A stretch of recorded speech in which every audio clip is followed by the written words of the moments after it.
Dieu est un Dieu d'émotions et nos émotions sont très réelles. On ne peut pas toujours leur faire confiance, mais elles sont très réelles. Et nous voyons dans le psaume que David dit « Pourquoi m'abandonnes-tu? Où es-tu? Mais tu es saint et je te fais confiance. » Et donc je sens que parfois, même dans ces grands choix, mais aussi dans le simple fait d'être parent d'un fils qui est en terminale au lycée, c'est vraiment dur.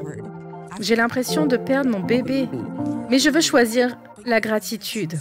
Et je veux choisir parce que ça change la position de notre cœur.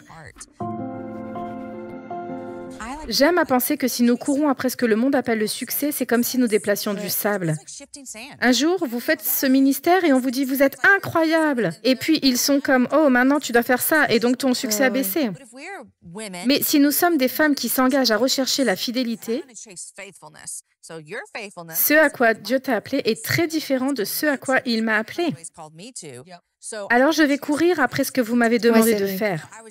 Je lisais ce livre et il parlait du ministère de Jésus et nous voyons les 3 années de sa vie. C'est vrai. Il a vécu 30 ans dans l'ordinaire. Ouais. Les années anonymes. 30 ans à Ouais. construire des choses.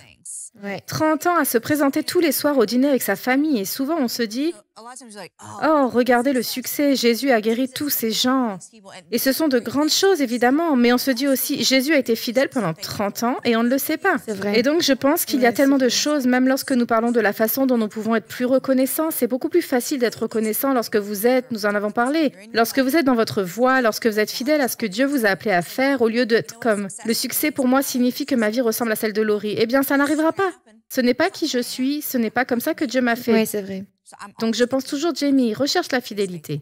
Recherche juste la fidélité. Mais vous savez ce qui est si génial avec la fidélité aussi? C'est que nous commençons à poser des questions honnêtes à Dieu. Quand on est fidèle à Dieu et qu'on est soumis à sa volonté, on commence à s'ouvrir dans ces espaces intimes. Je me souviens qu'au début de ma foi, je me disais « Je ne demande pas de patience à Dieu. Ne fais pas ça. Oh non, je ne demande pas tous les petits fruits. Je veux juste la joie, ok ?» Mais en grandissant dans ma foi, je me suis dit « Non, je veux la plénitude de Dieu. Non, je veux tout ça. Je ne laisse pas de reste. Je ne laisserai pas une seule petite chose derrière moi. Et je vais lui poser des questions intentionnelles et des questions intimes. Et je vais dire « Seigneur, qu'est-ce que tu veux? Qu'est-ce que tu veux que je laisse tomber? De quoi ai-je besoin de me défaire? Je ne veux pas me séparer de rien. J'aime ma vie, d'accord? De quoi dois-je me défaire? Dans quels endroits, Seigneur, voudrais-tu que je sois mal à l'aise? Parce que tu veux révéler quelque chose, briser quelque chose ou renouveler quelque chose en moi. Et quand vous avez dit fidélité, je me suis dit que quand on est fidèle, on est prêt à changer. Je pense à mon mariage. Je suis fidèle à toi, mon frère. Mais ces mots d'affirmation sont bizarres. Cependant, ils sont bizarres. Je ne veux pas faire ça. Mais qu'est-ce qu'il te faut? Je suis fidèle. Je veux trouver comment je peux t'aimer. C'est inconfortable pour moi, mais je le ferai parce que je t'aime. Jésus, je t'aime. Qu'est-ce que tu veux que je change? Et même si je suis mal à l'aise pour toi, c'est la fidélité. J'ai une histoire similaire à la vôtre. Je ne suis pas allée dans la cité cependant. Nous sommes juste allés à Katy, au Texas, qui est... Pour clarifier, pas la cité. Mais c'était inconfortable pour moi. J'ai évidemment une grande église ici à Dallas. Mes parents sont pasteurs et Ethan et moi étions très heureux ici. Et il a senti que Dieu lui a dit de changer. Et je n'ai pas ressenti la même chose. J'étais, ah, c'est mignon, mais non, ça n'arrivera pas. Et honnêtement, je ne sais pas si vous êtes déjà confrontés à cela aussi, mais les gens sont comme, eh bien, pourquoi voudriez-vous aller à cela quand vous avez tellement de choses ici pour être reconnaissant? Et ils commencent presque à se poser des questions. Pourquoi est-ce que vous vous déclasseriez pour faire ça? Parce que vous avez tellement de choses ici pour lesquelles vous pourriez être reconnaissant. Votre vie ici est tellement géniale. Et vraiment, ce qu'il voit, c'est le confort de votre vie. Et Ethan, au début, a eu l'impression que le Seigneur lui a dit, qu'est-ce que tu cherches? Qu'est-ce que tu cherches? Le confort ou la transformation? Et j'étais juste comme, tu réponds à ça. Tu y vas avec ça là. Mais c'était aussi ma question.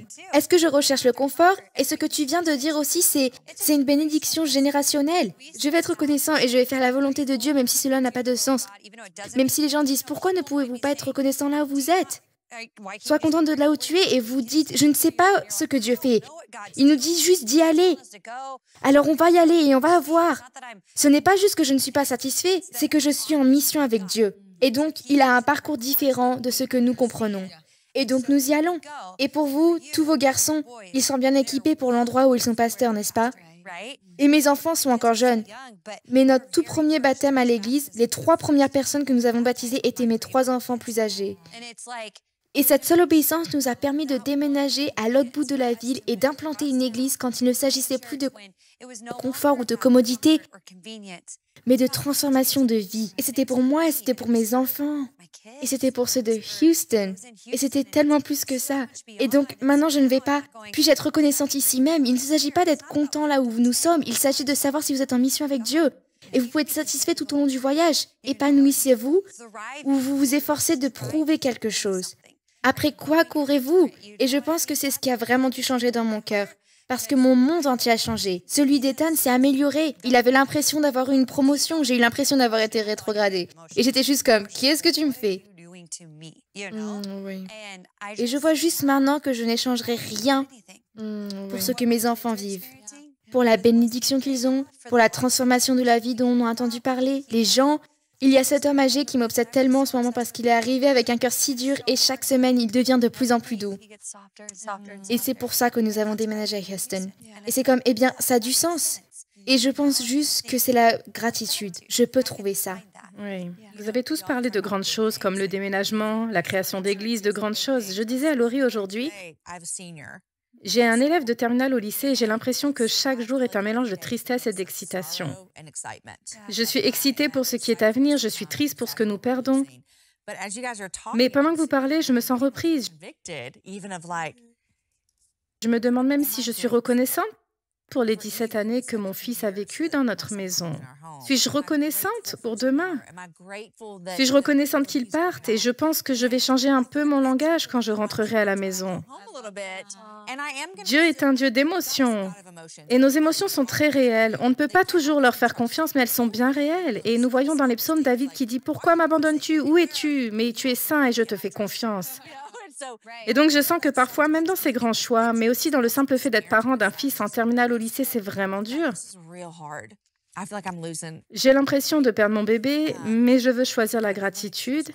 Et je veux choisir parce que cela change la position de notre cœur, que même au milieu de la tristesse, pour ce qui a été une famille de 6, nous serons toujours une famille de 6. C'est vrai. Et puis 7, et puis 8, et puis 9, comme tu me l'as dit ce matin dans la voiture. Mais il y a du changement pour nous. Et le changement est inconfortable, le changement est difficile. Mais même dans ces moments de parentalité, je veux passer de la concentration sur ma peine, sur mon chagrin, à la concentration sur « Dieu, tu es si bon, si gentil de me donner ce fils. Je suis sa mère depuis 17 ans et je serai sa mère demain si tu le veux bien. » Et de trouver de la gratitude dans ça. Shalom, j'espère que vous avez aimé cette vidéo. Abonnez-vous pour ne pas rater nos programmes. Merci de faire partie de notre famille TBN. Que Dieu vous bénisse. Shalom de Jérusalem.